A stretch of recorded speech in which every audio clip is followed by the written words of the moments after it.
Chat GPT. Chat GPT से आपने बात की, उसने जवाब भी दिया, लेकिन जो बातें आप चैट जीपीटी से कर रहे हैं वो कहीं और भी जा रही हैं। या फिर आपने कोई पर्सनल केस से जुड़ी बात यहाँ लिख दी, तो क्या वो कोर्ट में सबूत बन सकती है? जी हाँ, आपकी चैट जीपीटी से बात कोर्ट में सबूत बन सकती है। वो कैसे, चलिए जानते हैं। सबसे पहले ये समझते हैं कि जब आप चैट जीपीटी में कुछ टाइप करते हैं, जैसे कि मैं एक केस का गवाह हूं या मेरे साथ ऐसा अन्याय हुआ है, तो वो जानकारी जाती कहाँ है? चैट जीपीटी जैसे ओपन एआई नाम की अमेरिका की कंपनी चलाती है, आपके हर सवाल और जवाब को सर्वर पर प्रोसेस करती है। और अगर आपने चैट हिस्ट्री चालू रखी है तो वो जानकारी सेव भी हो सकती है। लेकिन क्या ओपन एआई खुद जाकर आपकी बात कोर्ट या सरकार को बताती है? तो नहीं, बिल्कुल नहीं। चैट जीपीटी में की गई आपकी बातचीत को कोर्ट में प्रूफ या सबूत की तरह तभी पेश किया जा सकता है जब इन्वेस्टिगेशन एजेंसी ओपन एआई से डेटा मांगे।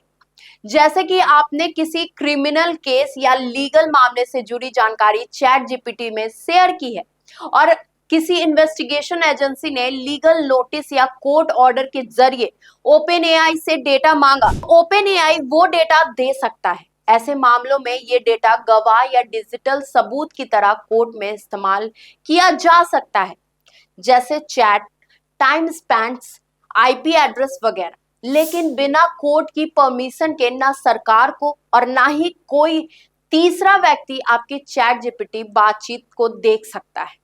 अब सवाल यह है कि क्या इतना कुछ जानने के बाद आप चैट जीपीटी पर ट्रस्ट कर सकते हैं? ओपन एआई का दावा है कि चैट जीपीटी पर की गई बातचीत एंड टू एंड एनक्रिप्टेड होती है।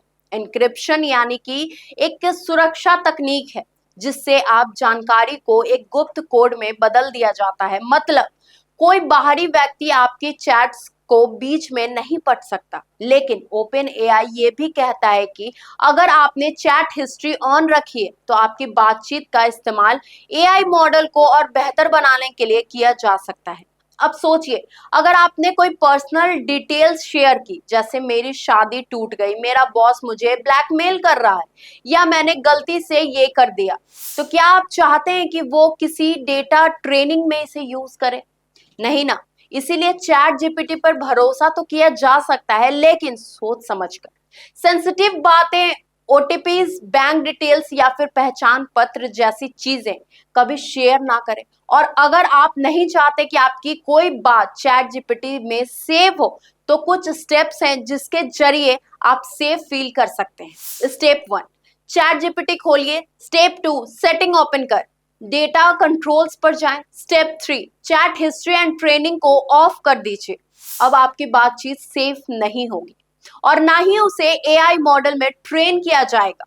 और अगर आपको पुरानी बातचीत डिलीट करनी है तो क्लियर कन्वर्सेशन ऑप्शन पर जाएं और सब कुछ हटा दीजिए।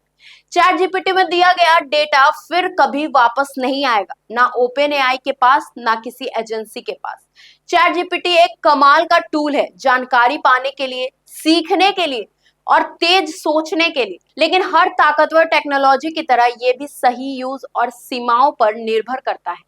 चैट जीपीटी जासूस नहीं है, लेकिन आपकी गलती से जासूस बन सकता है। इसीलिए एआई पर भरोसा करें, लेकिन इतना नहीं कि आपकी बात किसी के लिए गवाह बन जाए। आपकी इस पर क्या राय है, हमें जरूर बताएं। अगर आपको ये वीडियो पसंद आई हो तो चैनल को लाइक करें, शेयर करें, सब्सक्राइब करना बिल्कुल ना भूलें। तब तक के लिए धन्यवाद।